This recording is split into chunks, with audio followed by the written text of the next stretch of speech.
तर शिवतारे शेवटपर्यंत लढणार का असा खोचक टोला शरद पवार यांनी लगावला आहे।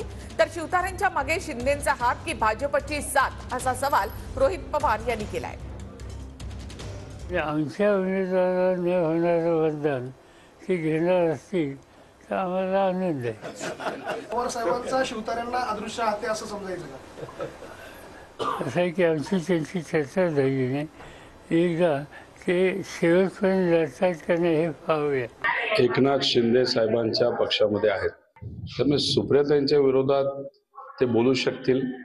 मुद्दा हा नाही की ते सुप्रियाताईंच्या विरोधात बोलले, मुद्दा हा आहे की त्यांच्याच नेत्याच्या सरकारमध्ये अजितदादा सुद्धा आहेत, ते या राज्याचे उपमुख्यमंत्री आहेत आणि त्यांच्याच विरोधात ते कसे बोलले, धाडस कसं झालं, त्यांना एकनाथ शिंदे साहेबांनी बोलायला सांगितलं का कुठल्या तरी दुसऱ्या पक्षाच्या म्हणजे भाजपच्या एका नेत्याला बोलायला लावलं आणि मुद्दामून एक वाद निर्माण व्हावा असा एक प्रयत्न होता का?